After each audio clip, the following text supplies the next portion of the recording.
8:30. So thank you for being here. Good morning, everyone, and let's start our meeting. I'm going to call this Utah Transportation Commission meeting this day, December 11 at 8:30 p.m. in order. Thank you. Let us start the meeting with the Pledge of Allegiance. Please all rise and face the flag behind my desk. And when you put your hand over your heart, feel that heartbeat. This is it. This is the last of the December 2020. I pledge allegiance to the flag of the United States of America and to the republic for which it stands, a nation under God, indivisible, liberty and justice for all.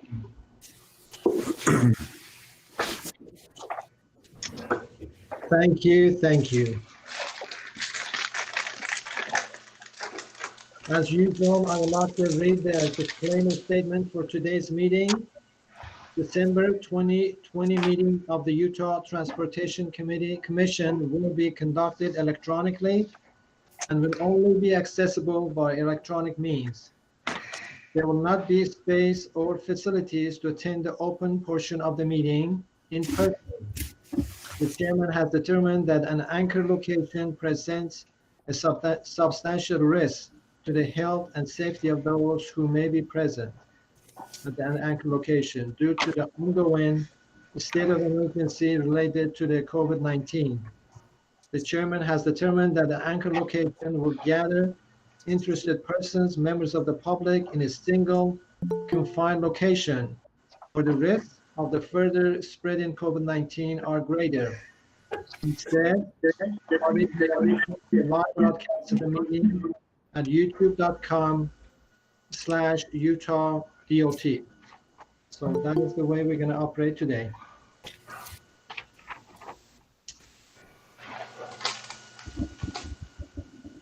So with that, we're going to start our introduction. That is the first item of the agenda. Let's do it in order of the seniority. We start from Commissioner Barlow. Introduce yourself and your region that you preside. I'm Wayne Barlow.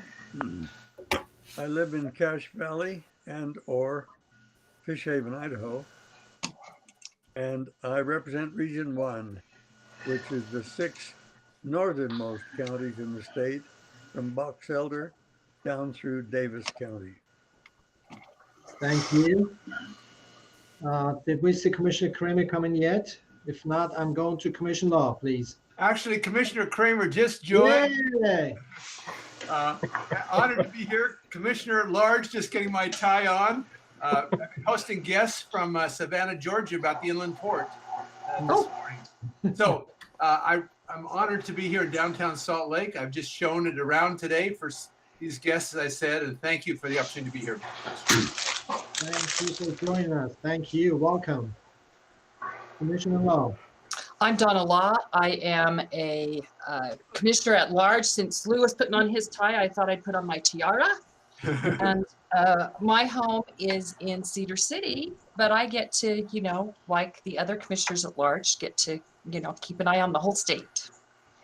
Wonderful. Thank you. Commissioner Evans. Good morning, Jim Evans. I represent Region 3 as well as the rest of the state. The central have 6 counties that I represent, from Juab and Utah, Wasatch, Duchesne, all the way up to Uinta and Daggett, out where Kevin lives. So it's a pleasure to be with all of you this morning. Thank you. Commissioner Van Tassel. Yes, Commissioner Kevin Van Tassel. I live in Vernal, Utah. I'm a commissioner at large, and it's great to represent and watch the benefits of the state. Thank you. Commissioner Gochner. Good morning, everybody. Natalie Gochner. I represent UDOT Region 2, which is Salt Lake County and Summit County, where half the population of the state reside. Thank you. And my name is Nagi Zinadi, chiming from sunny St. George, and I serve as chair of the commission. And it is just a privilege to be serving with all of you. Thank you, and thank you very much. So let us have the introduction of our UDOT family. Carlos, would you mind, please, or somebody else you can designate to do that?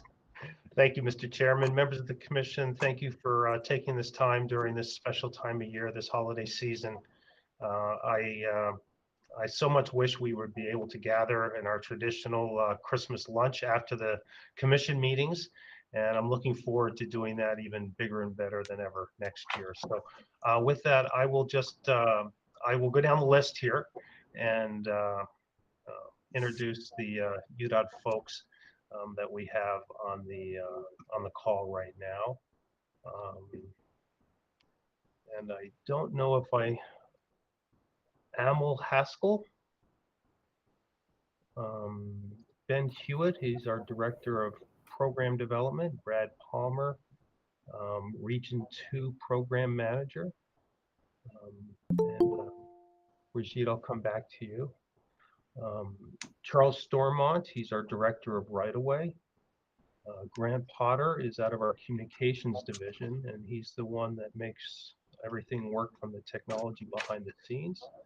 I think you all know Heather Barthol. She's our Commission Secretary and takes care of all of us. Ivan Hartle, he's our Director of Programming, and so Ivan really kind of handles bringing all this commission material together. Jason Davis, Deputy Director for Engineering and Operations, and it's a sad day for UDOT, but an exciting day for Jason. His last commission meeting as a UDOT employee, and I want to personally thank him for his service to the department. 26.5 years, he likes to point out. And then Jimmy Hofeldt, who Jimmy and I are probably the old guys from a UDOT perspective around. Jimmy with 39 years at the department. He's approaching his last days at the department here. He's retiring at the end of this year. And I just want to personally thank Jimmy for, you know, the counsel he's given me.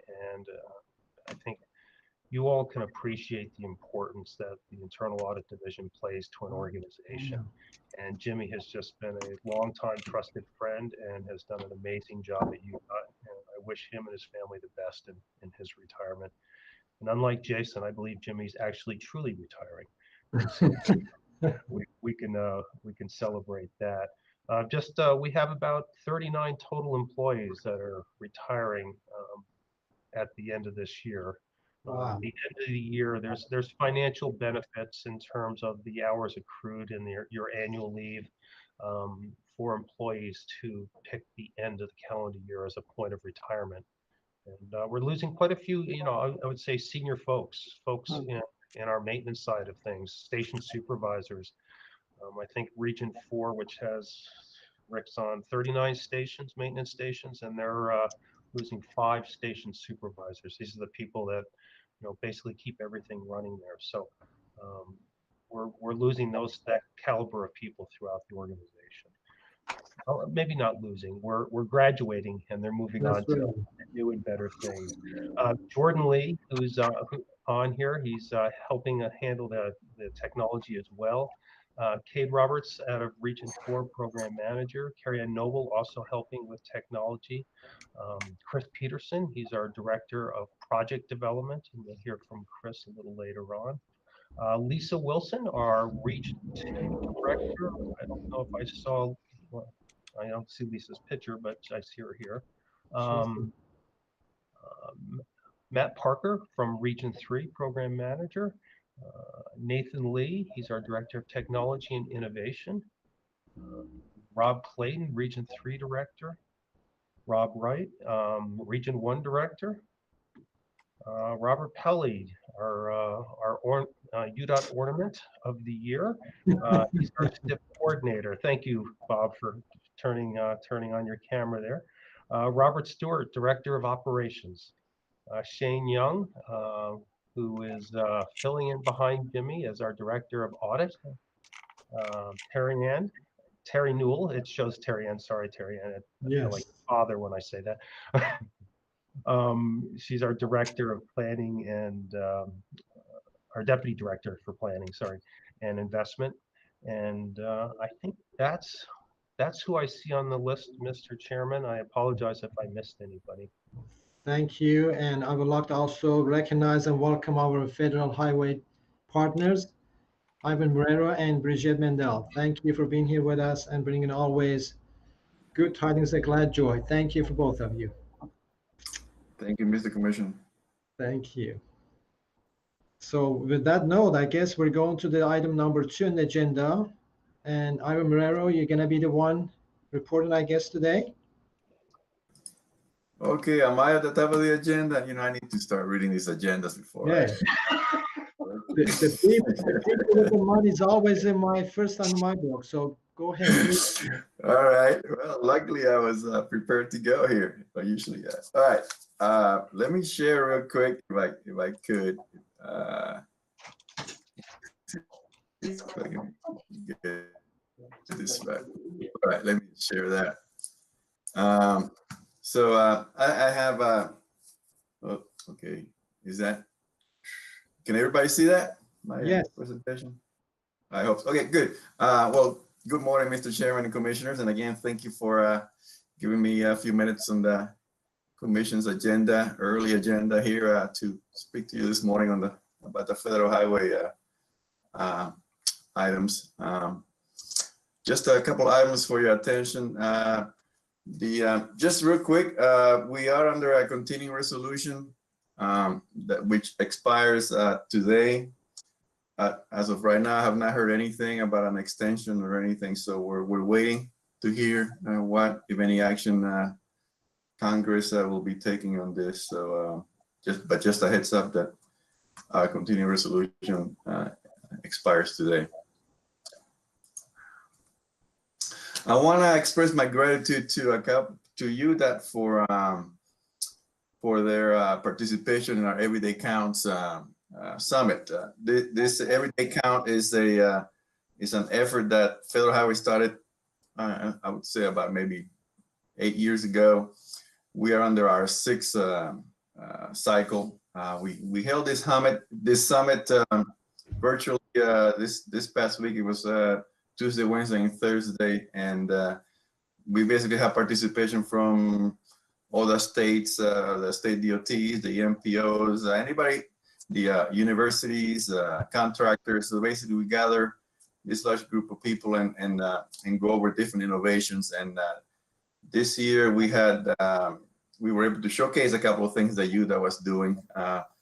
One on crowdsourcing, which Lisa Miller kind of presented to the group, and I want to thank Lisa for her presentation. And we also highlighted what UDOT's been doing with digital planning and e-ticketing and those kind of things for their construction projects.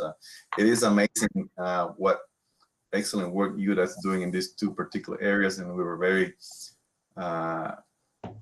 thankful that we could showcase their work to the rest of the nation. So basically, we highlighted 7 innovations, and UDOT was part of 2 of those. So thank you again for your participation.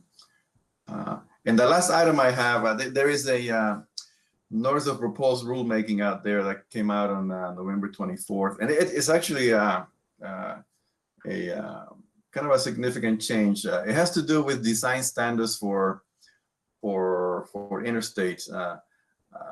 The way the policy stands right now, if you have what we call a 3R project, resurfacing, restoration, rehabilitation, and you're doing work on that type of work on the interstate system, you have to design that project to AASHTO standards for new construction. So basically, even though you're just planning to do an overlay or something like that, you would have to design it to bring it up to current standards, and that can get very expensive for state DOTs. So Federal Highways has decided to go out with this proposed rulemaking, which grant greater flexibility to state DOTs to basically adopt their own standards and utilize them on interstate highways also. So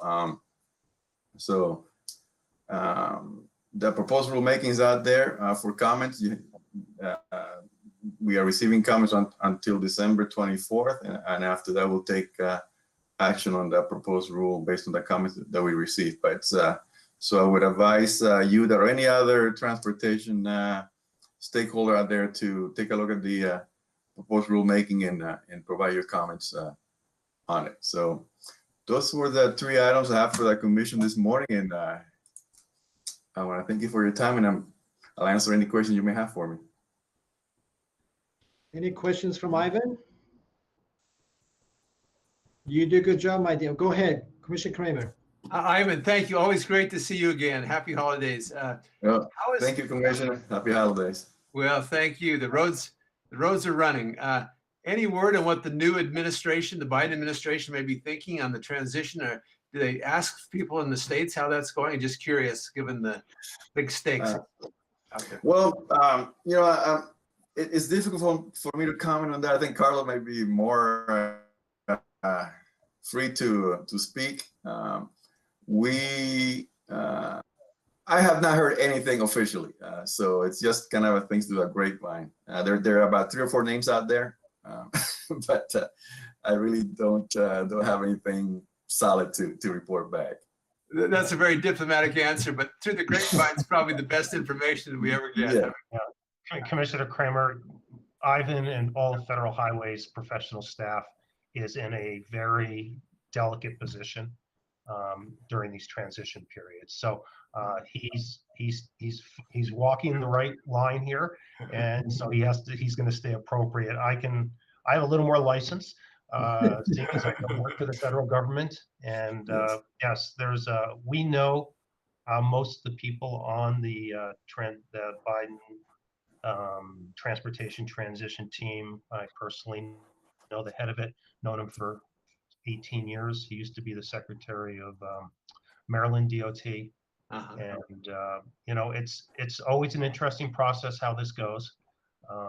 There's various names out there. There's still a lot of jockeying going on. Transportation isn't really one of the big 4 cabinet positions out there, and so it's never one of the first ones named. But what the strength of Federal Highways and the other modal administrations is they have executive directors, and Federal Highways executive director is Tom Everett, who has come up through the ranks. He's just super solid, and those executive directors are that span between administrations, and so they provide that continuity of operations between the states and the federal government. So I mean, it's a really strong point, and it's been in existence for a lot of years, and it's provided that continuity. So Tom's a great guy, and he's committed to keeping things going, and so I don't expect any skips in how we work together. Now, I will say Ivan kind of touched on the CR, the continuing resolution. It was expected that we would see that continuing resolution get a week extension, and that was expected to happen yesterday. It's getting things, and this is normal. Late last night, things became a little more heated, and but at the end of the day, I'm pretty sure we're going to see the federal government have the funding to continue operations through next week, and next week is when they're going to try to resolve the appropriations, hopefully for the rest of the federal fiscal year. I've seen them do it various ways, full fiscal year to up till September 30th, or a couple months to get the new Congress seated. Or they could choose to just go a couple months, like I said. So that's, I think, the thing that Ivan and his teammates are looking at very closely, because that's what assures that their paychecks keep coming in. Well, thank you, Carlos. I'm smiling because I know Commissioner Gochner and I both spent enough time in Washington, and I lived through a couple transitions, and it is, thank you for the career servants who served so well there, and appreciate that update. So thank you, Ivan, for your stability and rock solid help for us. So thank you. My pleasure. Thank you for the report. Thank you, Carlos, for the extra additional comments. Thank you. At this time, also, I would like to recognize my dear friend and then the director of the Dixie MPO joined us through the YouTube, Myron Lee. Welcome. Thank you for being us, and all the others, thousands others who are watching us through YouTube. Thank you. The next item on the agenda is UDOT scoreboard. I think Chris Peterson will start, and followed by Robert Stewart. Chris? Thank you, Mr. Chair. It's good to be with you this morning.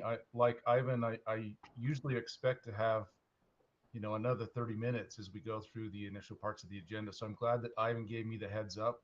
I always want him to go before me, so I know that I can have a chance to be ready. So I'll share my window now and share our dashboard.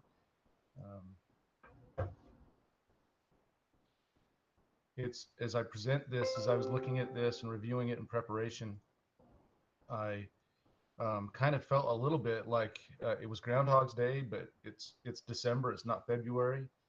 Our dashboard, gratefully, um, has not changed significantly in the reporting on our measures from our last month, which means that we're doing really well. In fact, because our dashboard, our performance is doing exceptionally well. So we're grateful for that.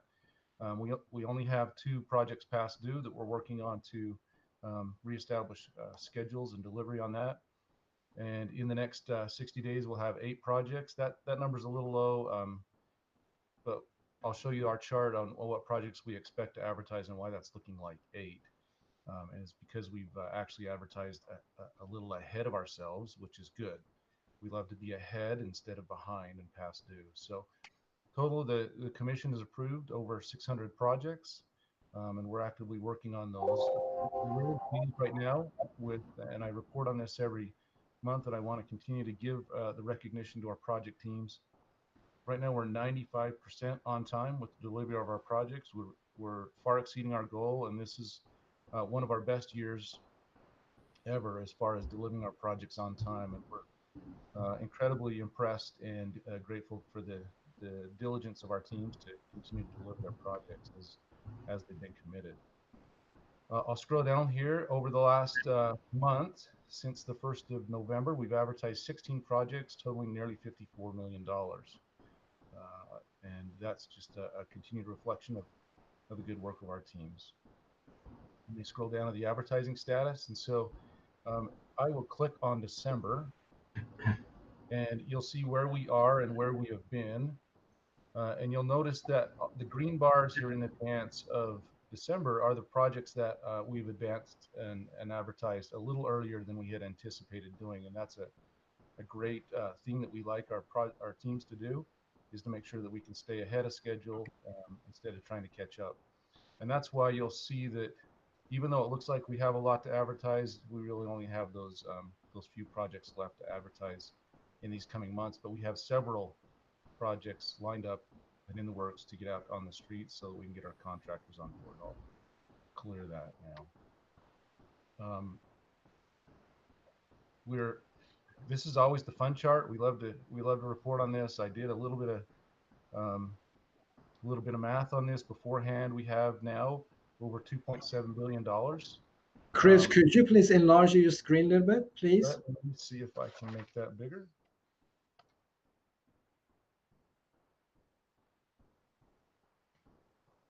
Let's see. Is that Good. a little bit better? Yeah, much better. Thank you. Okay. So we have now 171 projects under contract and active projects underway. Some of those projects are just getting started because we've recently advertised them. Some are finishing up after the summer season. And our total dollar value of contracts today under contract is over or approximately $2.7 billion. You'll notice the significant jump in November. And that increase is the advertising and awarding of a contract for the West Davis Corridor project. So you'll see that number was historically right around the $2 billion mark, but now that we awarded West Davis Corridor, that number will jump up to 2.7. And so that was a big day for us to be able to get that project out and moving. Okay, contractor payments. I reported last month that these numbers are looking really good, that we're higher this year than we were in years past. I did a little bit of math, and we're on average 20%. Our payments to our contracts are 20% higher than they were in years past on average. Some months are in the 30s, some are in the teens, but overall, consistently this past year, we have been making more payments than traditional to contractors. That's not necessarily a function of we couldn't make payments before because they weren't producing. Rather, we have a lot more contracts on the street. Those contracts have been progressing. Those projects have been progressing through the summer, and we haven't missed a step. And that's what we're really grateful to our construction partners for finding a way to navigate through COVID and the restrictions and the safety precautions they have to take to continue to deliver our program. So that was something really exciting. And as I went and did the math, 27% more payments to our contractors this year than in years past. That's a good thing. I also wanted to give you just a quick report on how we're doing in our bidding right now. And the bids, if you look particularly in this bar over here, November, the taller blue bar is our engineer estimate. That's how much we estimate our projects may cost if we were to put that out. And then the green bar is what the bids have been coming in at. And you'll notice that the bids are coming in, we've been getting favorable bids. And I think that's partly due to the time of year that we're advertising, and we're trying to get the work out to the contractors this next year. And so they're aggressively pursuing the work to make sure that they can fill their dockets for the next summer. So we're pleased that we're able to bid these projects in the ranges that we expect that we should, so that we can meet our goals and deliver the program we promised. So that's the presentation I have for you this morning, and I'd love to answer any questions you may have. If there's a question, please ask Chris. This is the last chance before 2020 is over. Go ahead, please. Commissioner Kramer. Mr. Chairman, I just want to thank Chris for all his hard work. He graciously met with a group of private sector folks on a Zoom call yesterday with questions about UDOT. Was a real rock star, and the fact that I knew Chris Peterson was a huge ego boost and resume boost for me yesterday. So it's a treat to have such talent. And again, my deepest personal appreciation for him. And Dave Schwartz was on the call as well and answered a lot of good questions for outreach to the community. So thank you, Chris, for all you're doing in the midst of signing big checks or awarding big contracts. Yeah, thank you, Chair or Mr. Kramer. Commissioner Kramer, you're always very gracious. Thank you. It was a pleasure to do that. I will say Dave was on the call and he bailed me out of several tough questions that came. So to have a smart person helping me out there. It was a pleasure to do that for you. It was certainly good for the community to see in some of the internal workings of UDOT and the incredible results we get. So thanks again, Chris. You're welcome. And that's the beauty of a UDOT family. They all have lifelines, plenty of them, and nobody gets credit for the things they do. They just give the credit to others. Thank you for that sensitivity. Thank you, Chris. Mr. Chairman? Yes, go ahead, please, Carlos. Sorry, I'm gonna put Chris on the spot. You can see how much we value Chris. We put him in a utility closet with that circuit box behind him there, but probably need to buy you a picture, I think, Chris, to put over that. Could you, just for transparency, for the, I think the chairman said thousands were watching on YouTube, just so the public knows this information that you just presented, would you navigate from the UDOT webpage and show the folks how to get theirs? Absolutely. So this is our UDOT webpage. This is our homepage. Easiest way to navigate to it, you could is to scroll down to our strategic direction, and Carlos has helped us to focus and direct everyone here. If you ever have a question of what's going on in the department, anytime there's that question, the important information is right there in the strategic direction. So we'll click on it, and I won't go through the details that are in it, but the easy place to get to this presentation is if you scroll down to Transportation Commission, and it loads. And there's the presentation that I give is this Transportation Commission project development. If you click on the Explore button, it'll take you to the exact dashboard that I just presented from it. And all the data in that dashboard is live. It updates every day. And so if you ever want the current status of the projects that we've delivered or the current advertising performance, this is how you get to it. And I will note that, as I pointed out, the 95, yesterday that was 94. So it does update live, and sometimes you have to check it in the morning before you present to the commission to make sure that it didn't change differently than you anticipated in your preparations on the day before. So thank you, Carlos, for the reminder that I always remind everyone to know how to get the information that we present. Thank you, Chris. And this web's new design of the web is much user-friendly, and I can testify that I've used it quite a bit, and it is really easy to find and easy to digest. And for the public at large, I would like to also emphasize that every so often we have the local area presentation. Region 1, 2, 3, 4, each has every month, almost every month, and highlight the projects that have done, projects that they're doing, and projects coming.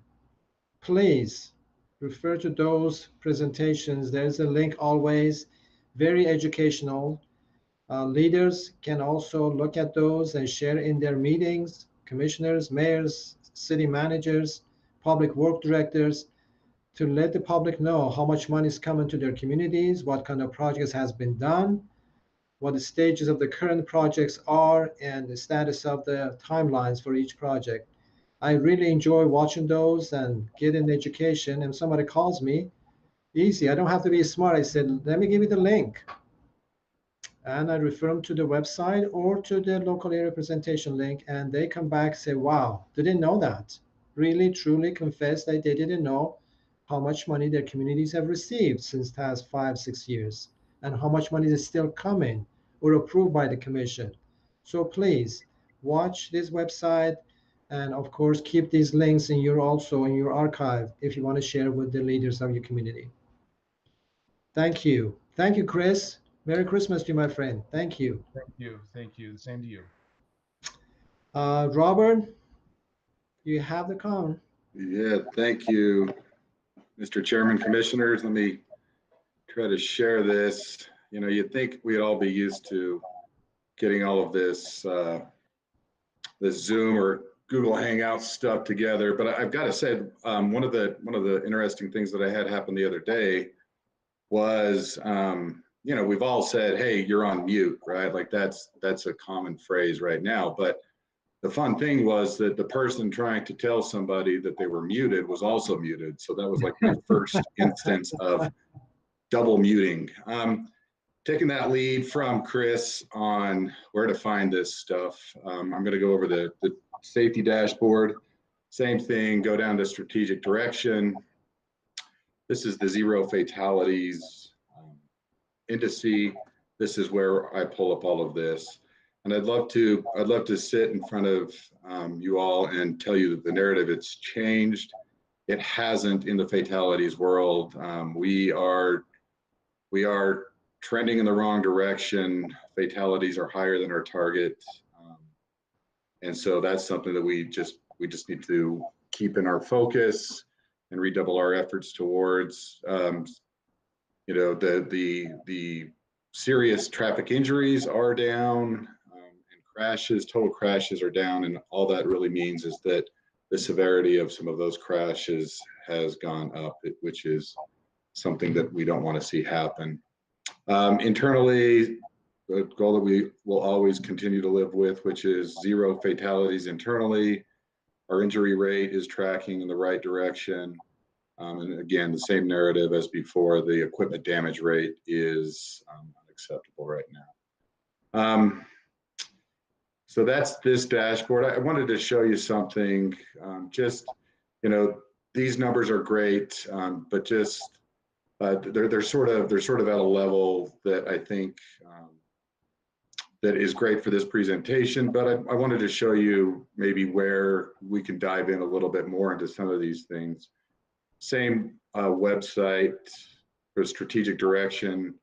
In our traffic and safety division measures, I just wanted to show you guys this because if ever you want to take a deeper dive within the traffic data, this is what we use internally to try to dissect some of these metrics a little bit finer than what you see on the main dashboard. And I won't highlight too many of them, but just to illustrate that we do slice this data up into 1,000 different ways so that we can try to understand the trends that are happening out there, and not just by cars, but by pedestrians, bicycles, all of that sort of stuff. So the other thing I wanted to do was just show you the traffic information. Again, if you go to our main website, you go to COVID information. I hesitate slightly putting this in front of you guys just because we're probably going to move these graphs, but when we do, we'll certainly let you know that we've moved them. under the main banner of COVID, you come down to this COVID-19 reporting. And this is where the traffic volumes on our freeways and signals are.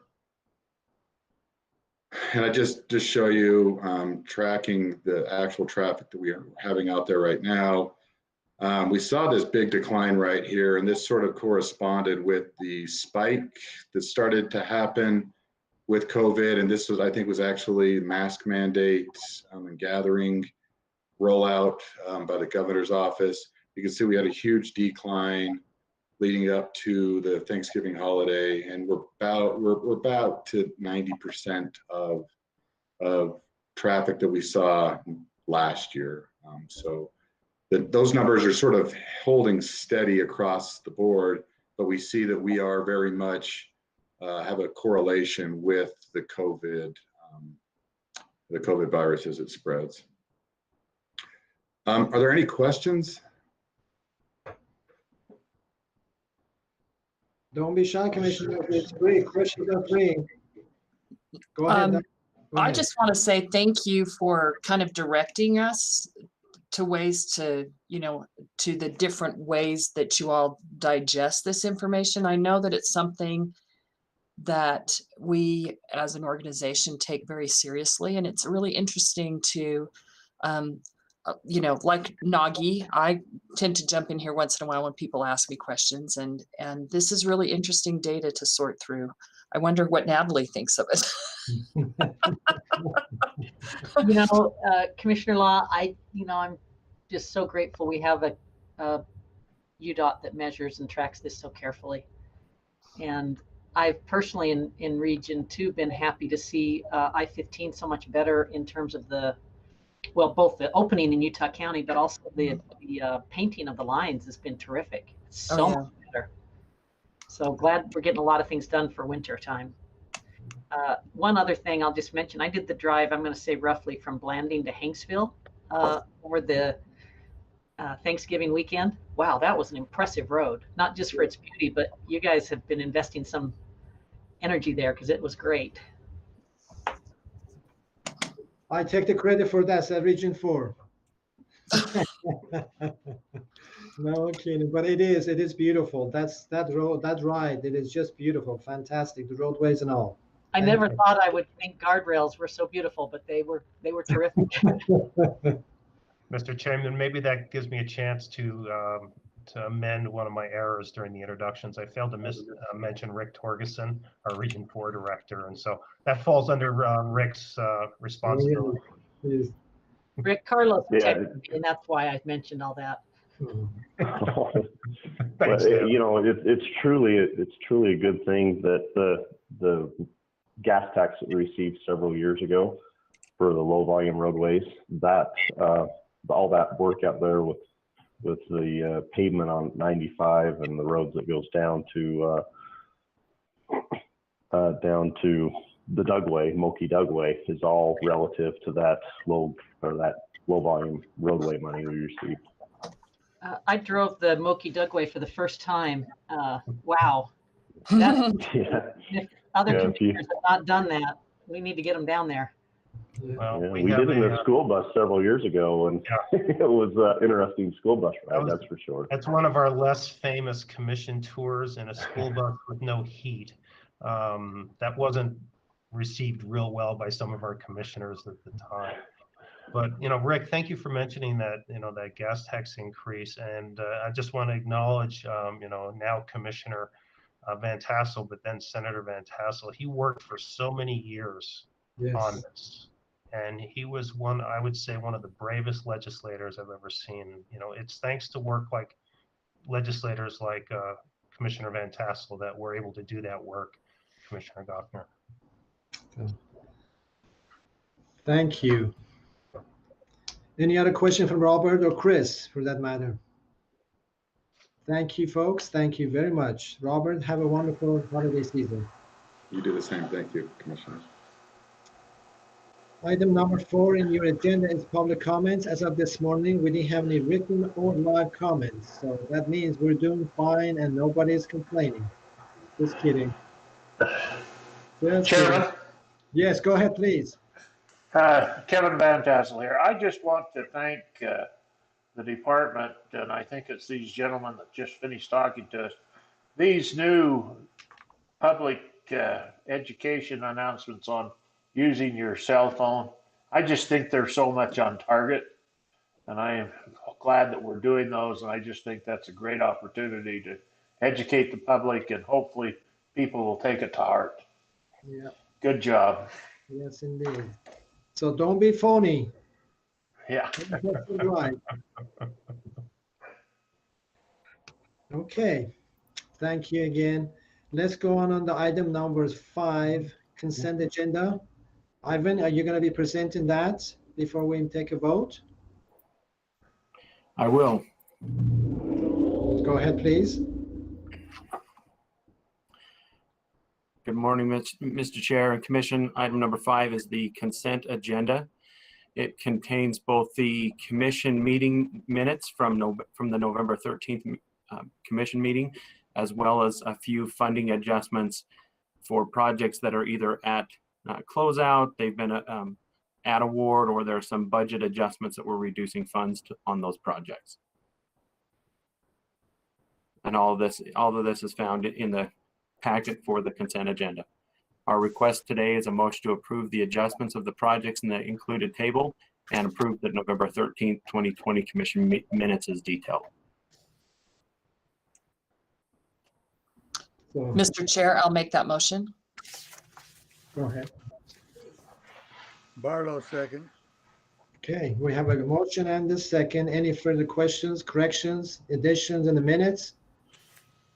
Or about the table? I just think it's really great that this is something that we see on a monthly basis, how projects finish out and the money, that there's money going back in, and then it's up to, and then we have it there to reallocate. And I think being able to actually see and share that with the public is really important. I also, again, would like to express our love and appreciation to Heather for such a detailed and beautiful minutes that she keeps and remind us that what we did and what we said last month. So thank you, Heather. Please know that we love you and appreciate everything you do. Here, here. Indeed. All in favor of this motion on the consent agenda number 5, please say aye. Aye. Aye. Any opposed? Consent agenda is approved. Proceed, please. Thank you. Item number 6, we have a fairly small amount of programming items for this month. Item number 6 is the US 40 over Provo Rec deck replacement. It's a scope and funding addition. I'm going to scroll down and just show the location up here west of Jordanelle. The US 40 over Provo River deck replacement project is located here, the black dot on our map. And the scope we're going to be talking about is the blue section shown on our map. This deck replacement is currently programmed for 2022. Region 3 has identified some panels replacement and joint sill treatments on US 40 between the Wasatch County line and SR 32 that needs to be completed for a pavement preservation. To avoid construction in the same area 2 years in a row, Region 3 proposes to add the pavement scope and funding to the existing bridge repair project. This will simplify maintenance of traffic, reduce impacts to the traveling public, and streamline contracting. Shown here on our table, our current project value of this project is $5.1 million. The request is to add $6,750,000, giving us just short of a $12 million project. Our request today is a motion to add the scope and funding to the US 40 over Provo River deck replacement project, renaming it to the US 40 Wasatch County line to SR 32 pavement and structures project. I have a question, Ivan. Maybe you, Robert, Rob Clayton, or somebody can answer it. So we changed the name of the new, we call them new project, new name, but we didn't change the PIN. Is that the normal procedure? Do we need to do that? Should it just a PIN number for the record, or what is the procedure? Yeah, we will not need to change the PIN number. We just, in our records, the system of record that we use to track these PINs, there will be an amendment that we can see that the name was changed. Okay, Mr. Chairman, I would move that we approve. okay. Barlow, second. We have a motion and a second in item number 6-A. 6A-1, sorry, correction. Any further questions? Correction? Go Mr. ahead. Chair, I do. So I'm just a little clarity on this for me. So these were two different projects. We're merging them into one and advancing. So was the money already allocated in a previous year? And if not, where is that money coming from? I mean, in a future year. And if not, where is that money coming from? This project was not previously approved, this US 40 Wasatch County Line project. This is the proposed scope. So it's not a proposed project yet. We're just amending the scope. This Okay. is in our high volume pavement unprogrammed balance that will be funding this project. Okay, thank you. Any other questions? Just a comment, if I may, Chair, this is Commissioner Evans. For all those great justification reasons for the public, this is just a real benefit when we can do this and not have to drag projects on. I know the driving public would really appreciate these type of things. So well done to propose this to us. Thank you for mentioning that. Yes. Any other questions? I know that Rob is here, that he can ask a question if you want more details.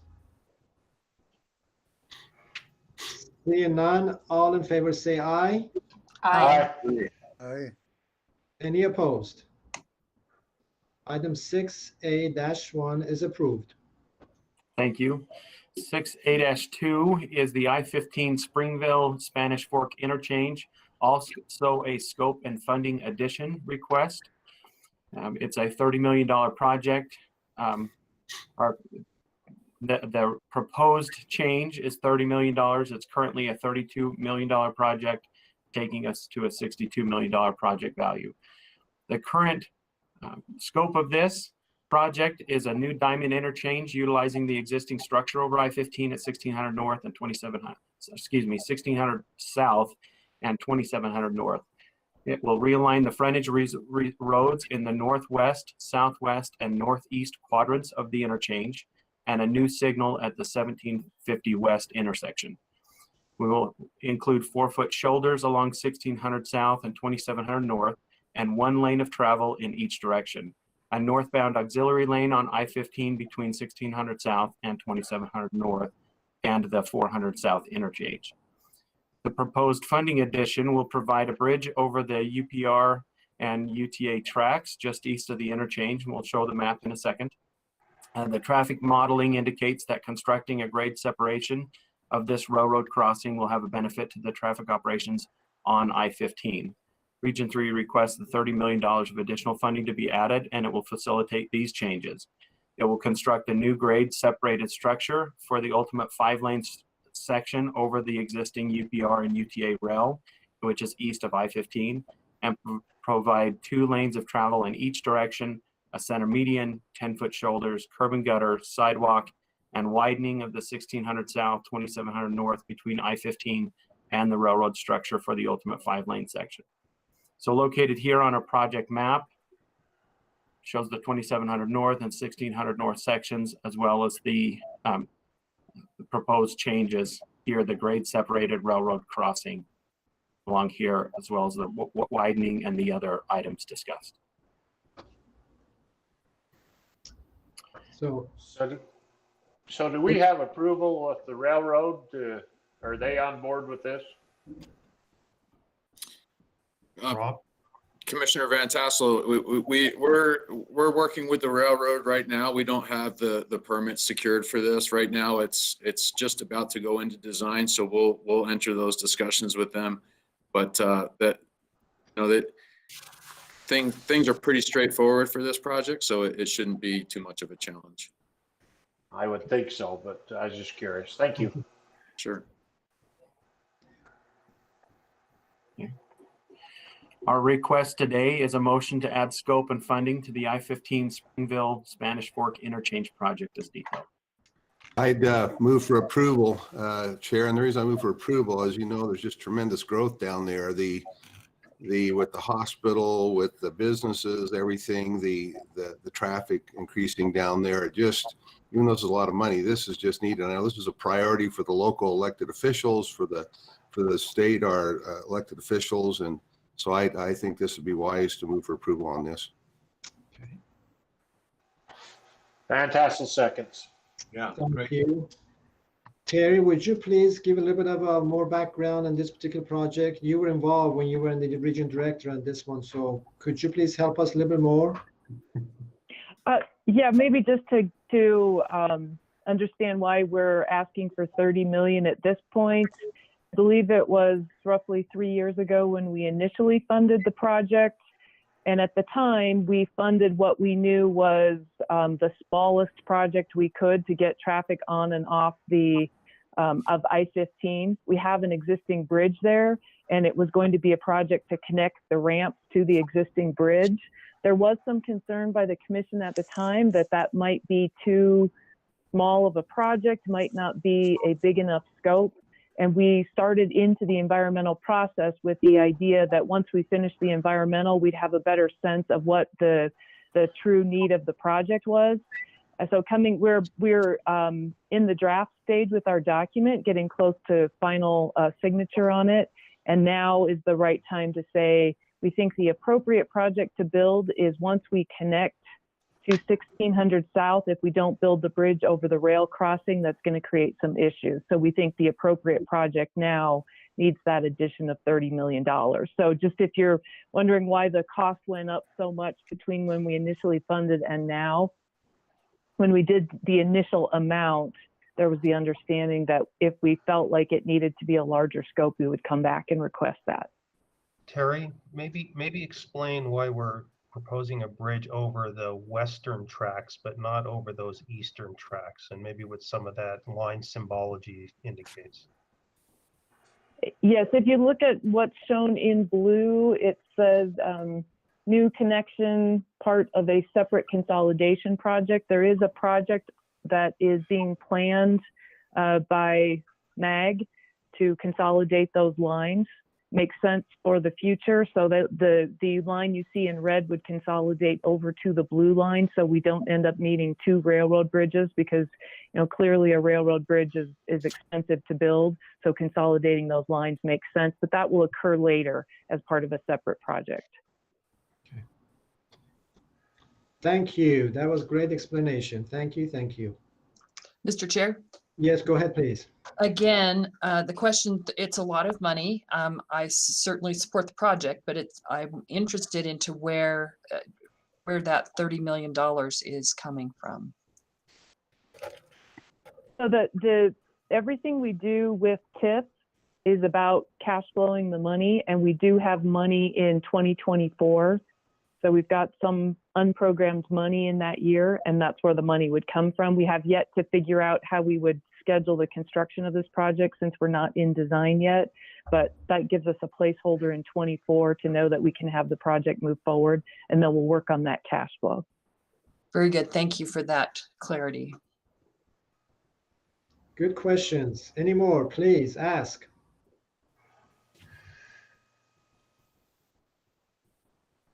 Okay. All in favor say aye. Aye. Aye. Any opposed? Item 6A-2 is approved. Thank you. Our next item is informational only, 6A3. This is the CARES Act. Back in September, the department brought forward some CARES Act money that the state had received to program an I-84 and I-70 fiber optic communications project. The Traffic Management Division has completed the I-84 section, and it still has $3.7 million left of that $10 million, as well as the Governor's Office of Management and Budget has allocated an additional $5 million and it's requested that we extend the I-70 project. The original scope basically took it from Cove Fort to Richfield. Now it will back that connection up to the I-15 intersection. So instead of milepost 2, it begins at milepost 0, and it reaches farther through Salina Canyon. And basically they're just going as far as they can until the money runs out. This money again is allocated by through the governor's office and through the CARES Act. And I'll show along the map again. The map shows it starting just east of Cove Fort, running to Richfield. And our current projection is instead of milepost 37, they'll be able to go to milepost 116 on I-70. There is a video that has been requested that we include on this. It's on the fact sheet. I'm going to stop presenting and present the video. It's coming from YouTube, so it may be a little grainy when we share it.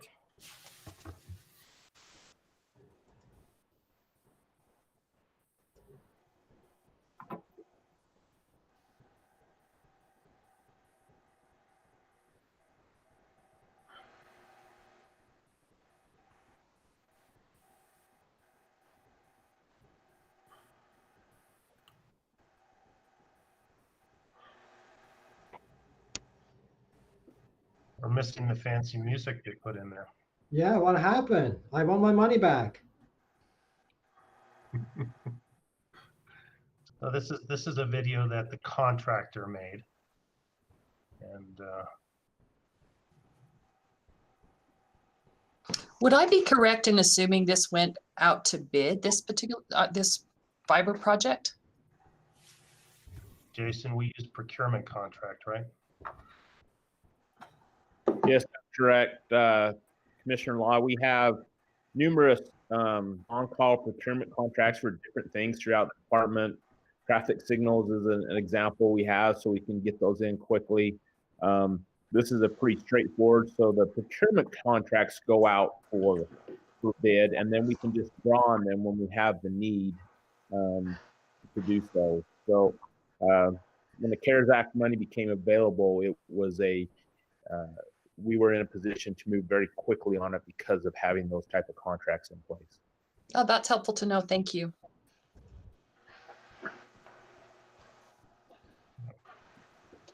Jason, anything else you'd like to comment on while we have this running? Well, yeah. So I would add in that Lynn Yoakum and her team at the Traffic Management Division, we've all seen the wonderful things she's done with our fiber system.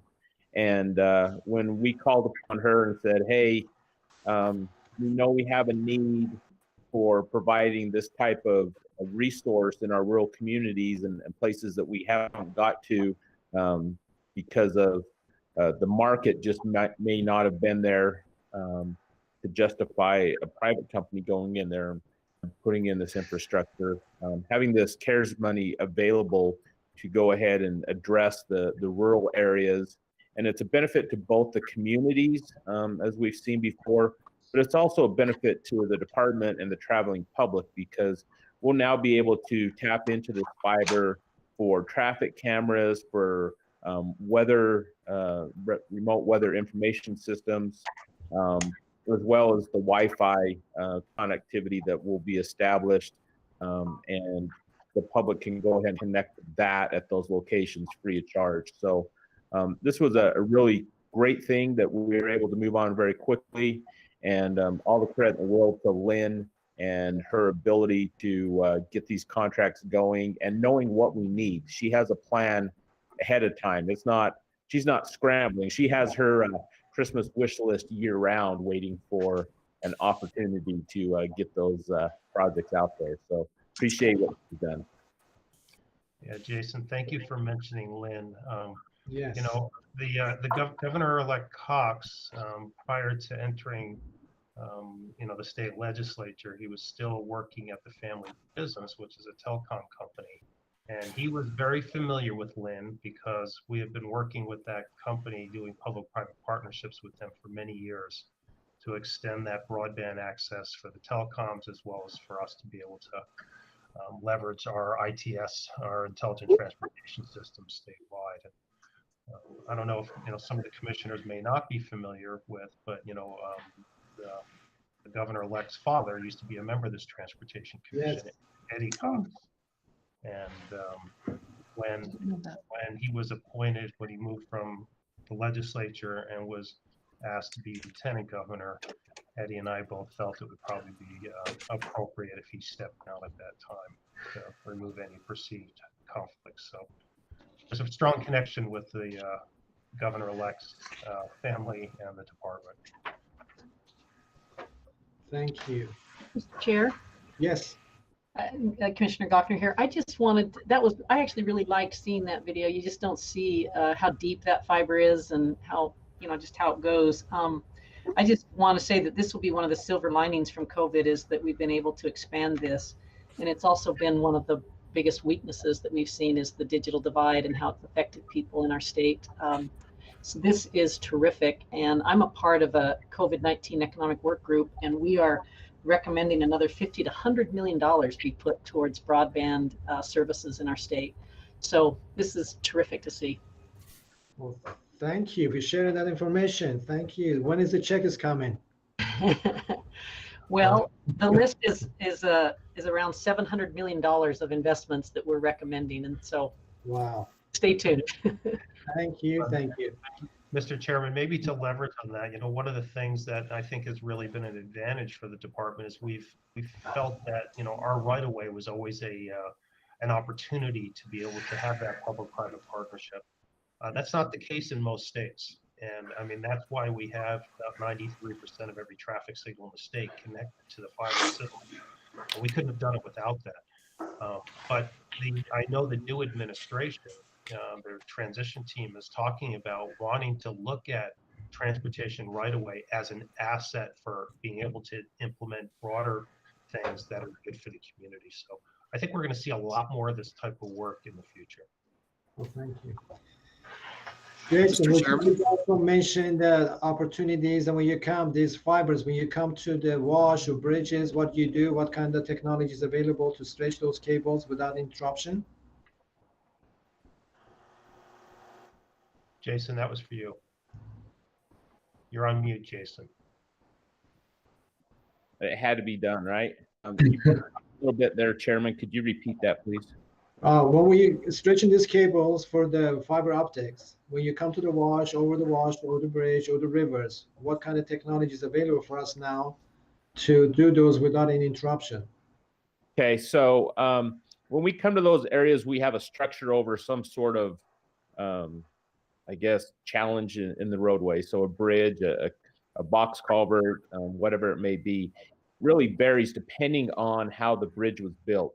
Our newer bridges, a lot of times we will go ahead and put in conduit in the parapet or the barrier.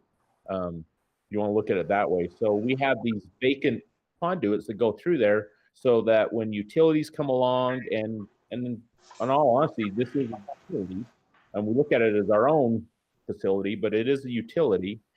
So whether it's telecommunications, natural gas, whatever it may be, we already have that infrastructure in place so that we don't have to cause any impact to the structure itself. In other cases where we don't have that type of thing set up, we'll go ahead and attach it to a bridge beam, and we work very closely with our structures group so that however we attach it, we're not creating a circumstance where the integrity of the structure is put into question. So a lot of different tools out there. You don't have to worry. We're not zip tying them to anything or a lot of duct tape. We're a little bit fancier than that, but our crews figure out numerous different ways to cross those obstructions. Thank you. Chairman? Yes. Chairman, we also are doing a lot of boring as well, so that we're not open cutting any roads or anything like that. And we will go under some of these washes and a few things by using the newer boring technology that's out there. So there's a lot of boring going on as well. Thanks, Rick. That's true. Thank you. Well, Rick, Merry Christmas to you. You have a lot of money to spend on the fiber optic in the rich fields and all the neighborhood. Yeah, it's impressive how fast these companies are putting this stuff in too. I mean, they've got that, the very part of that video showed a spider, and it literally looks like a spider, and it just goes down the road, and it can put in, I think, 3 miles or something like that a day. I mean, it can cover some ground.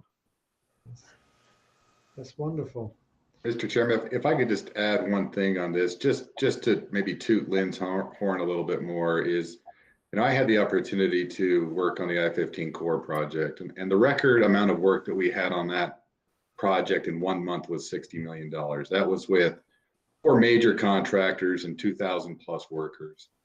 Lynn has been able to take this from concept to completion, $30 million worth of work in like 2 months. It is truly an impressive feat, and I just want to toot her horn just a little bit. She is impressive. She is. Mr. Chair, I have a question. Go ahead, please. So this this fiber's being laid. Did the communities have the finances to connect from the fiber into their communities? Is that this is just kind of getting it to the, along the freeway? But are the communities otherwise able to kind of connect the dots or accomplish that last mile, as we refer to in this group? It really varies from community to community. So Lynn has been working not only with the different communities, but also the telecommunication companies in the area to go ahead and say, hey, we're going to have this connection, this conduit, the main trunk running along here. And if you want to come in here and now connect to this, that before you didn't have any means to do so, it becomes much more economically feasible for them to come in and say, and for example, I know that Emory Telecom is intending to run some connection down SR10, hook into this to get back to the communities of like Emory and Farron and those type of things that didn't have this high-speed connection. So it's a combination of working with private firms as well as working with the communities to locate those Wi-Fi hotspots in areas that the residents can come and hook into it. So say a student doesn't have a real good connection to do telecommute, or I was going to say telework, but they're not teleworking, but remote learning. And so they could go ahead and go there with hopefully their school supply laptop and hook into this Wi-Fi and do whatever they need to do with those locations. Jason, I might add, there was a recent project just completed in Region 3 to get fiber up over the mountain from Vernal to Manila. And Lynn worked with the community there to make those kind of connections that you're talking about. And the digital divide that Commissioner Gochner mentioned earlier, prior to that project, it used to take physicians hours to transfer x-rays and things. They tested it after things were up and running, and x-rays are now transferring in just a matter of minutes. And so doctors can collaborate and folks can get much higher quality medical care out there as a result. And that's just one example. Wow. Commissioner Gochner. Yeah, I just wanted to mention to Commissioner Law that part of the recommendation from the COVID-19 Economic Work Group is that some of this funding be used to provide grants to households directly for access to broadband, including subscriptions, technology, and training. And so there's a real emphasis on, we always say underserved areas, but in some cases it's unserved areas. And so this is like, at least in the work I'm doing, this is like on the top of the list for some of the one-time funding that the state has available. I really appreciate understanding that better. Thank you, Natalie. Commissioner Law. Go ahead. Go ahead. So another really cool thing this does is provide redundancy in the system so that if one system goes down, we have a redundant way of providing that internet service. So this backbone on I-70 is a very key redundant system that Lynn Yoakum has been wanting to get in for the last 10 years. We just haven't found a way to fund it until this mechanism came. So it will really help us keep broadband at a level that people expect as well. This is all really great news. Jason, as you described remote learners, certainly that's what the universities are all dealing with right now. And I'm not privy to any information relative to challenges that students might have, but certainly Region 4 is all about the kind of students that we're trying to serve at SUU. So I appreciate better understanding all these things. Thanks for the question. Thank you for all these questions. Thank you for all the answers. That's beautiful and good education for all of us. Anything else, Ivan, on the number 3? That's it on item 3. Okay, and that was for information only. We don't have to have a vote on that one. Okay, 6-B. Thank you. This is item 6-B. Last month in November, we brought the UTA Public Transit Program for their fiscal year 2021 through 2026 program. It was, as noted in November, it was already reviewed and approved by the Mountain Land Association of Governments on November 5th, as well as Wasatch Front Regional Council on November 12th. It has been added to their tips on those dates as well. Included in the packet was the UTA transit program tables, as well as a link for their capital programming project. This was published for the month between our November 12th or our November 13th commission through yesterday, and we did not receive a public comment on this item. So with that presentation, both last month and this month, our request today is a motion to approve the fiscal year 2021-2026 UTA Public Transit Program and amended to the STIP as detailed.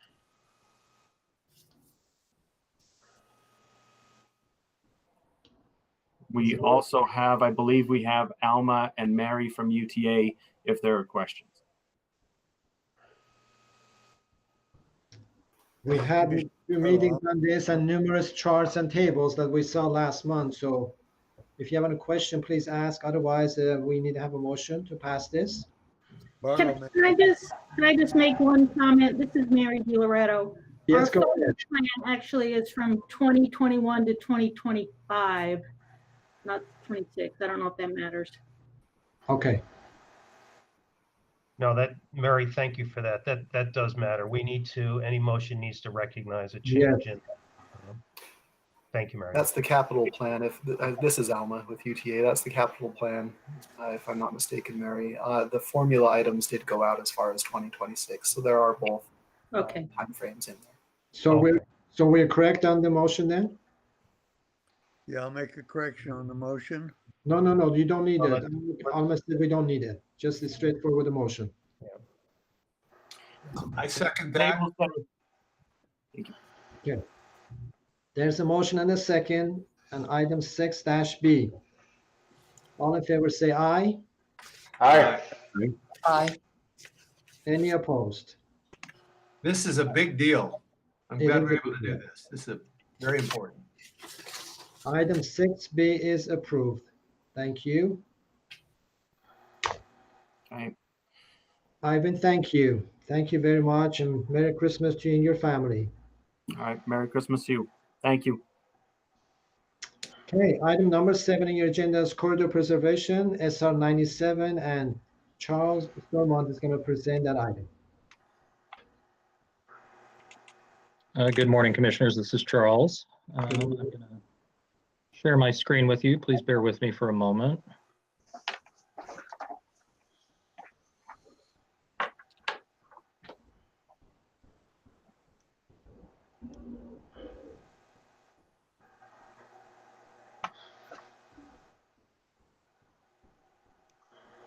Of course, it's always the last option that I think it is, so I have a hard time figuring out which screen is which to share with you, but I think I have it coming up now. Tell me when you're able to see it. Not yet.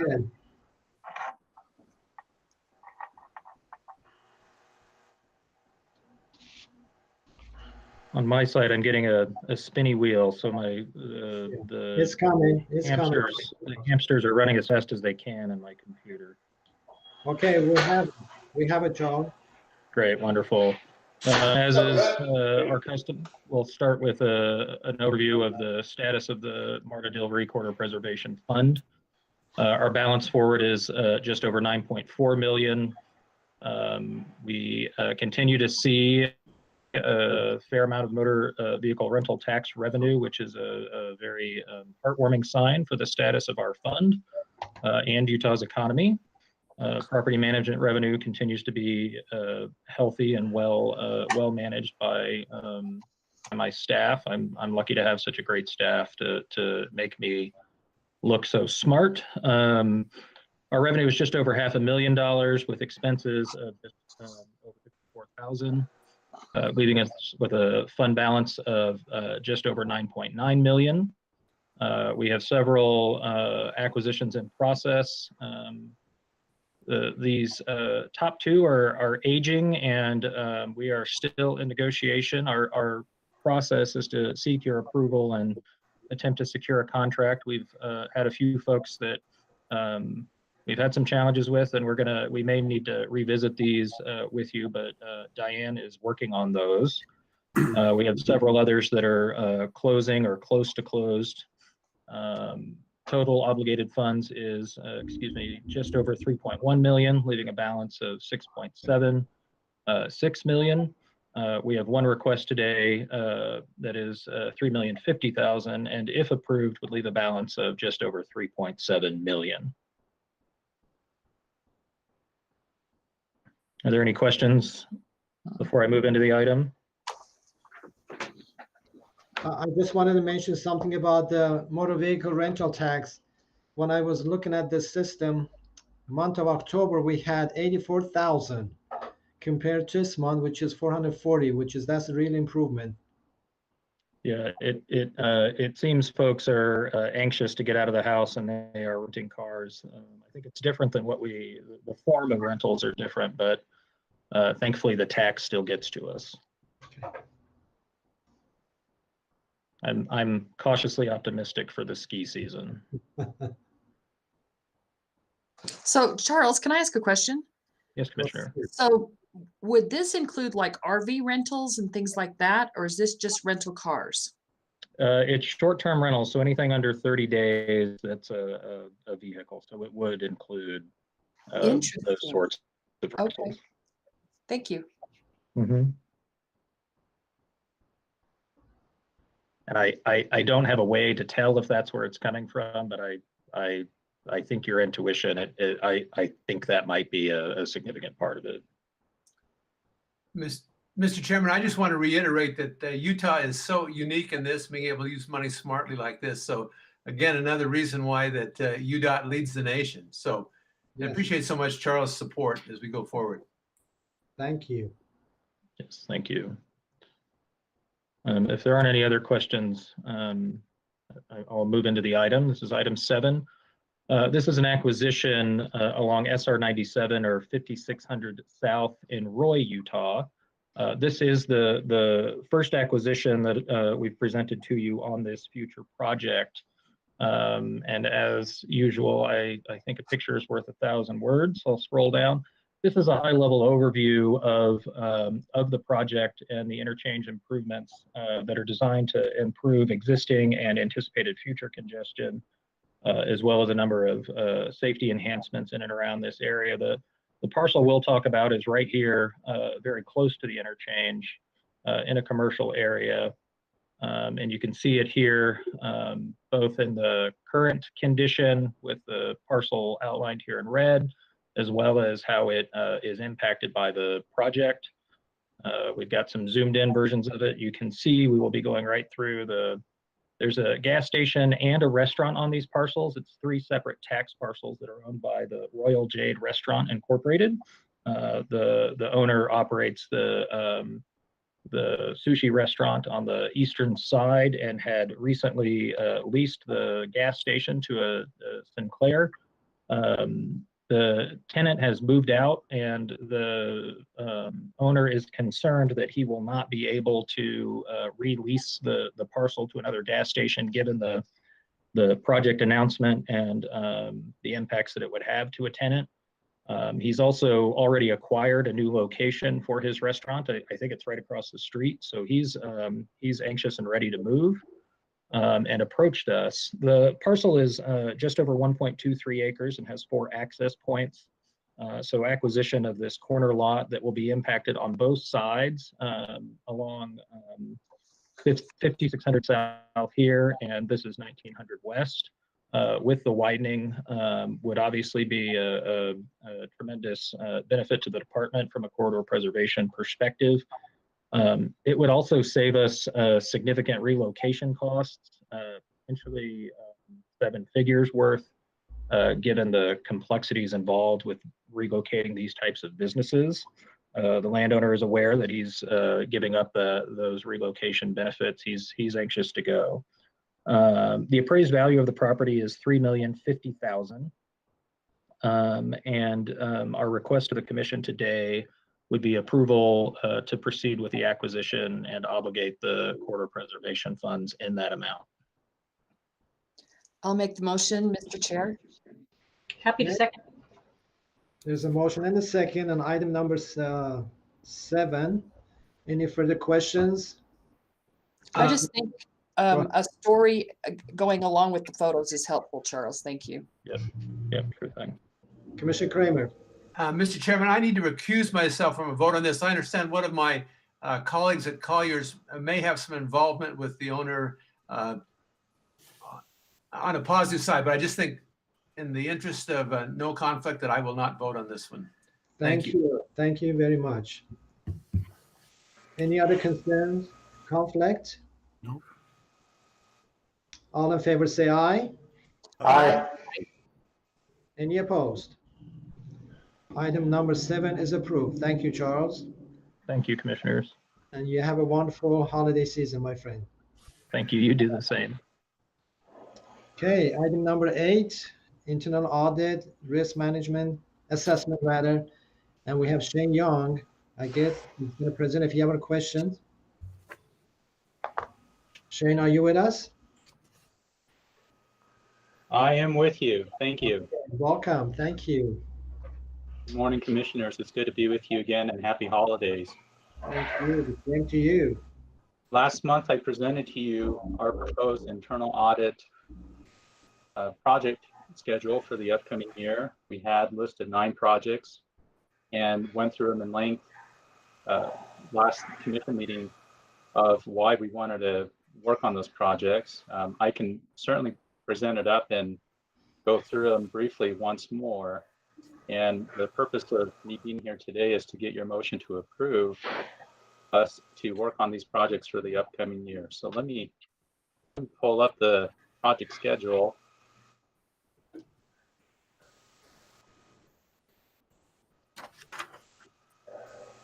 And I hope you can see this PDF. Yes, we can.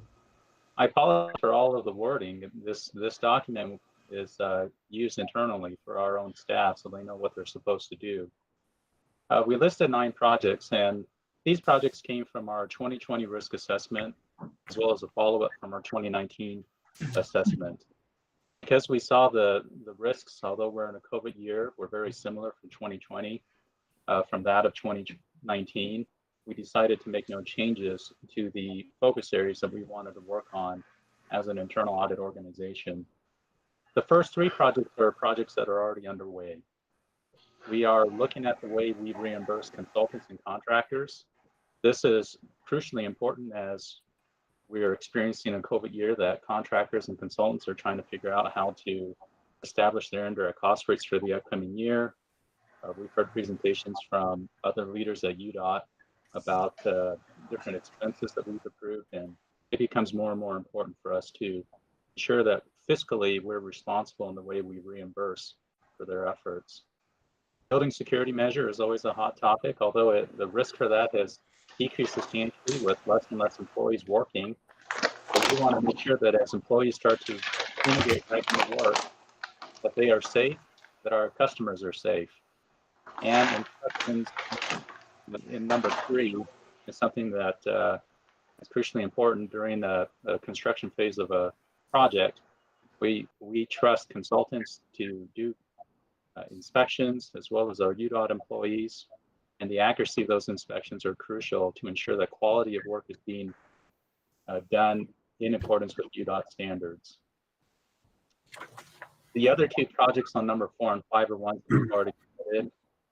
One is with our right-of-way division with Mr. Stormont asking us to evaluate the surplus property process. He feels that he has established a way to recollect on funds that were outstanding from surplus properties, and felt this was the time for us to go in and give pretty much a third-party opinion on how they are doing. And then the 5th one is regarding our TransTech program. Over the last couple of years, UDOT is engaged in different training methods to try and improve the skills, knowledge, and abilities of our TransTechs. And our learning development director has asked us to come in to evaluate the efficiency and the effectiveness of what these trainings are doing for the work our maintenance workers are performing out on the road. These are the ones that are essentially earmarked to go for this year. The other remaining 4 projects are ones that we hope to accomplish as we have staff capacity and time to engage in these projects. And so I'd like to just answer any questions if there are with the project list that we've presented, and to see if there is any concerns or considerations that we need to consider for us as an internal audit division for the upcoming year. Shane, oh yeah, sorry, Mr. Chair. Shane, I appreciated the extra words that were on here because it explains clearly what's expected. One thing, looking back at the properties, you have in the last column, determine opportunities for success planning. If you discussed that with us last month, I've had brain cramps, many of them since last month. I wonder if you could describe that for me? I'd be happy to, and especially when success is in all caps, it feels like it's probably shouting out at you. I believe in that always. So. Success planning was a framework that was adopted by GOMB. It's a way for us to look at processes and procedures and identify what are some ways that we can utilize additional tools to make something better. It's basically an acronym, and I don't recall what the acronym stands for, but each of the words under success had very specific connotation to essentially taking a process improvement idea and going through a framework and seeing if there were improvement areas regarding that success methodology. Gotcha, thank you. So the thought was we would do an evaluation, and then smarter folks at UDOT who are really good at process improvement could then take an opportunity to say, based on the risks identified from internal audit, here's some additional recommendations from a process level that will make this even better. Great, thank you. Thank you. Any other question from Shane? Go ahead and state your motion, Shane, please. I guess my motion would be to request approval for this audit schedule for us to work on it for the upcoming year. Okay, that is the motion. I'll make the motion. Okay. I'd second. There's a motion and a second. Again, without any further questions and answers, I would like to ask your motion to approve then. All in favor say aye. Aye. Any opposed? Thank you, Shane. Good job and happy holidays to you. Thank you very much. Thank you. Item number 9 is information items, and under that, item A, Commission Committee reports. Going forward, including today, we're going to ask you to briefly, if you have attended any of your committees, just mention your committee assignments, what you do, and if you have attended, what was the outcome of that. And if you don't have it, you're not obligated to report. But this is the agenda item, and by law, we need to report and mention the things that we do. This is the assignment that committees you have in the past or you have it right now. So if you have anyone, please go ahead, raise your hand. I will recognize you. You can report. Go ahead, Commissioner Barlow. I attended by telephone meeting of the Corridor Preservation Advisory Council on the 1st of December, and we voted on the property that was just discussed and approved. Thank you. Commissioner Kramer. I join in Commissioner Barlow's report. I was on the same committee and I deferred to his judgment, and I recused myself on that project as earlier noted. But it's a really wonderful assignment to have, and appreciate the professionalism of those who help us prepare for the future in such an effective way. Thank you.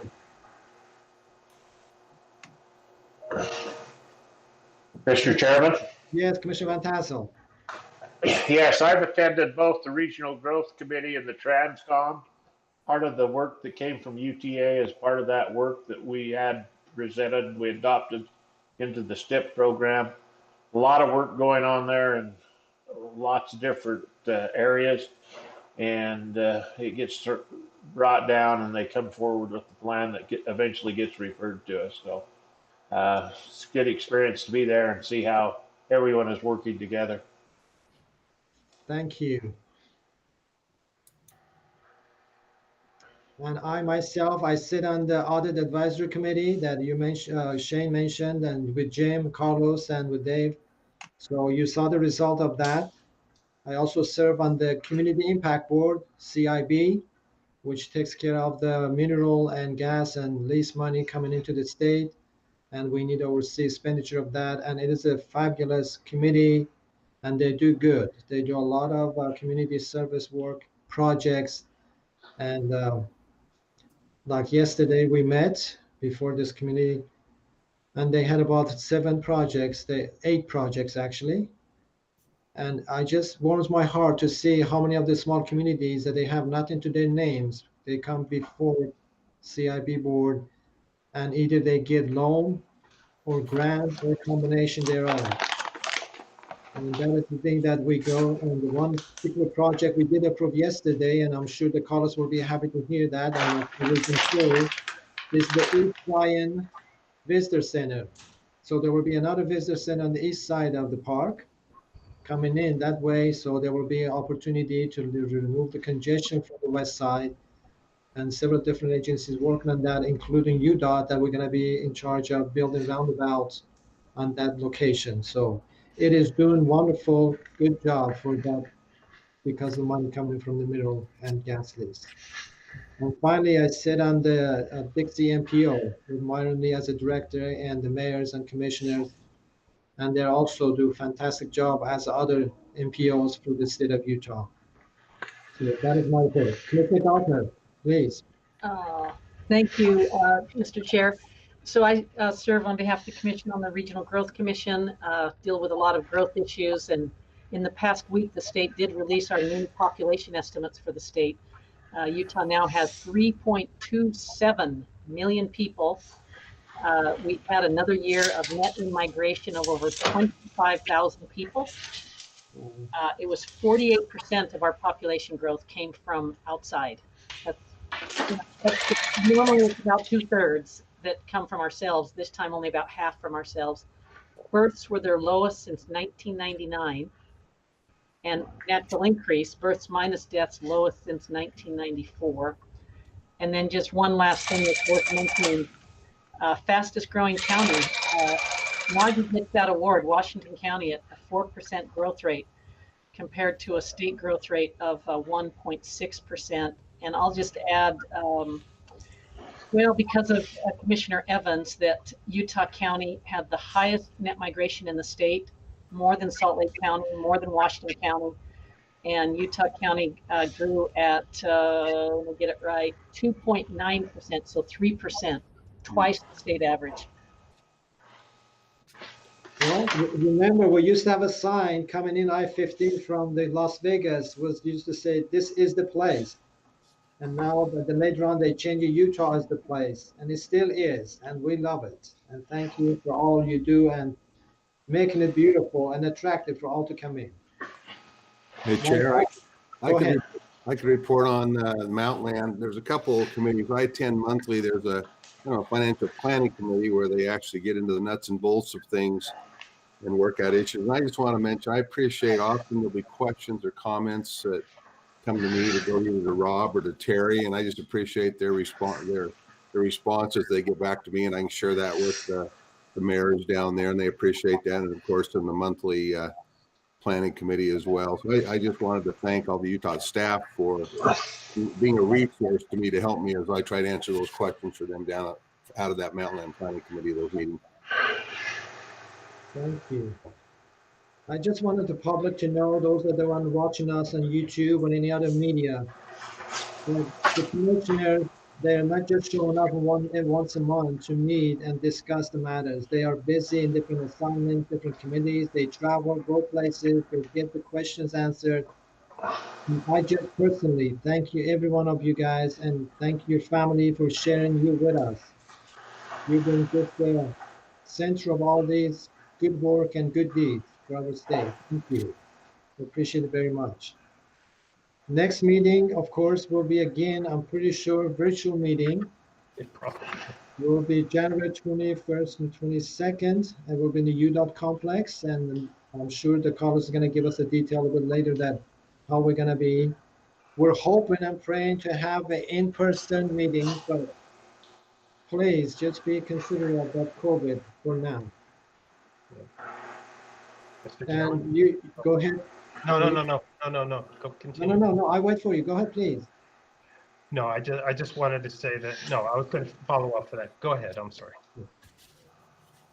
Well, this time you usually, as Carlos mentioned, we have a luncheon prepared, and we have a great Christmas dinner or lunch together, and we share hugs and kisses. Unfortunately, this is not going to happen, but Carlos mentioned early on, or confessed that he will have a better Christmas next year, so we have to be keeping for that promise, make sure that he will deliver it. And he also asked me to give a small something about, Christmas message of some sort. I just want to share with you just personal experience. 40 years ago, when my country was involved in the bloody revolution, many people lost their lives, and most of us in this country from Iran, we were in a state of despair. We had no way of checking with families. There was no communications. There was no way of receiving letters from them or call on them to see who's dead, who's alive. For many, many months, I personally could not get anything, any communication from my family, from my friends, from my relatives. It was a Christmas season. I was still in a state of despair and praying that what is the way that I can get some relief? Some way of knowing that the world is going to be okay, that my country is going to be okay, that my family is going to be okay, that people that were left behind, they will be okay. And suddenly, TV was on the commercial before that, showed up, movie about us, about one, let's see, It's a Wonderful Life, Jimmy Stewart and Anna Reed. And I watched this movie and I cried and I watched some more. And just came from the message that every one of us, the life of each one of us is connected to other person, no matter where we're from, no matter nationalities or countries, religion, or the color. That gave me peace that night, and I have made tradition every year to watch that It's a Wonderful Life.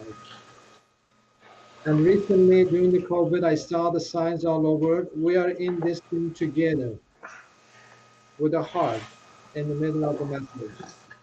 My friends, we are connected.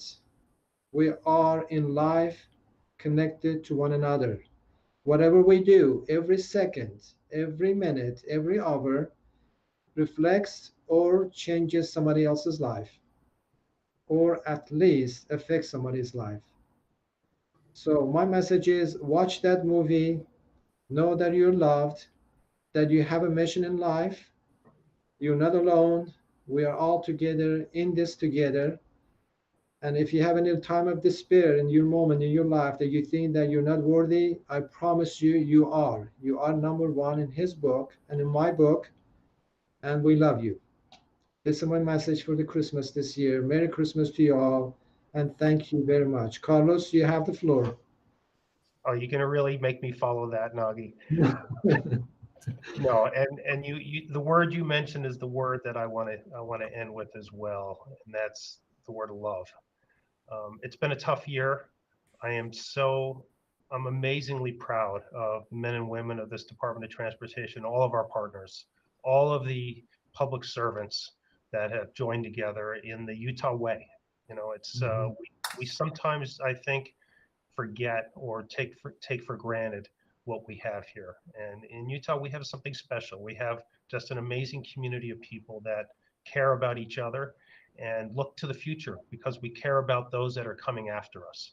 And I just wanted to say to the commissioners, thank you very much. I want to extend my love to each and every one of you and to your families. And from the all the department employees to you, you guys are amazing. We couldn't do what we do without you. And I just ask us all to, you know, during this holiday season, whether it be, you know, whatever you celebrate, Christmas, Hanukkah, Kwanzaa, whatever that might be, that we celebrate that connection of people, that we all find a chance to come together and appreciate what we have.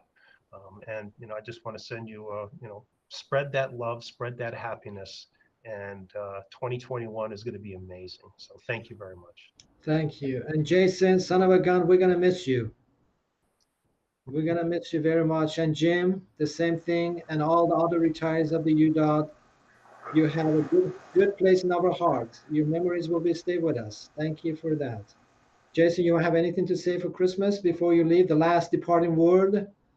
You know, I mean, if I didn't have something to say, you guys would think I wasn't feeling well. So, you know, looking on the screen, seeing Commissioner Law's tiara, and everyone's, I was really hoping, you know, that there might have been a song dedicated to me at the outset of this commission meeting, but you know, I probably should have put in my request. I'll have to just imagine what that was like. But it's been amazing getting to work with all of you. I couldn't be prouder of what this department does and the people of this department. And that's probably, it's not probably, that is the hardest thing when you leave the department is, you know I'll always be part of it, but it's not the same. And being part of this I round up to 27, but being part of this for 27 years has been an amazing experience. And I've got to meet and spend time and get to know a lot of great people and create a lot of friendships that, you know, it wouldn't have happened if I wasn't working here. And I would just want to say thank you. And, you know, everyone have a Merry Christmas, Happy Holidays. And that's plenty to say. So thank you very much. Thank you. Brigitte texted to say that she's going to miss you. I'm not, but she said she's going to miss you. Hey, Jason. So we would have had a song, would have been, Jason rode off into the sunset. We are all grateful for what he does. Jason will have a Merry Christmas, and we hope the rest of his life as well. There we go. We love you. Thank you. Thank you. I'm sorry, that was all I could do. Thank you. Terry, you have the floor.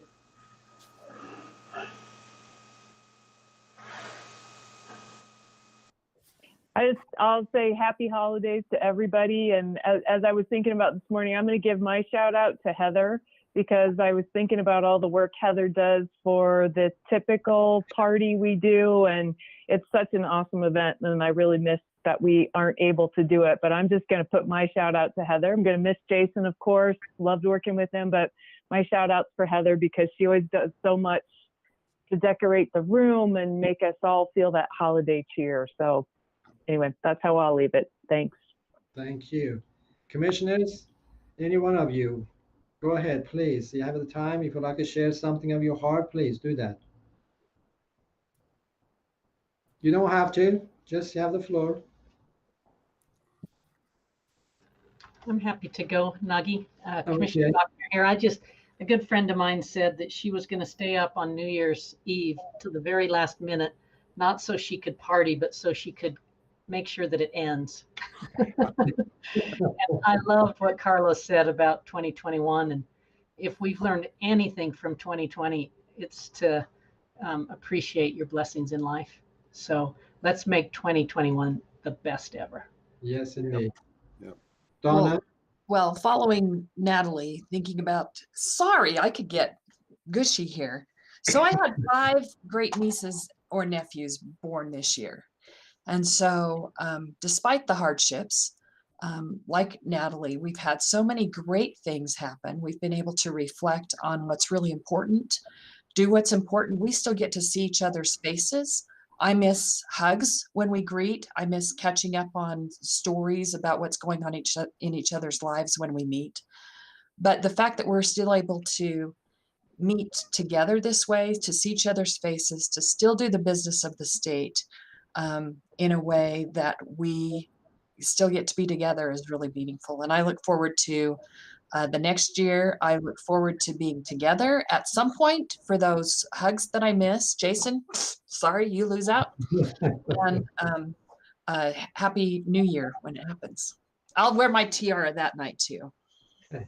Donna, I have to tell you this much. These UDOT people are going away, but this is the mothership. They always return to the mothership. They're not going too far. Every one of them. They have left us, but they come back in the I've different. seen a little bit of that. This is a mothership. Yeah, I look forward to that. So, go ahead. Commissioner Barlow. You probably are aware of this, but if not, on the 21st of December, Saturn and Jupiter are going to be in close alignment. And that only happens every 800 years.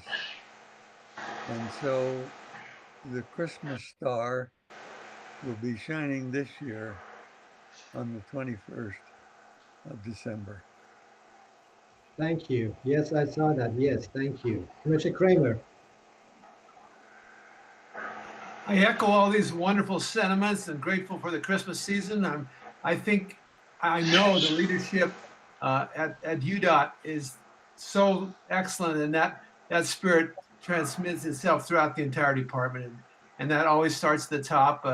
We're grateful for Carlos and Terry. We'll miss Jason, but there are no goodbyes in this business.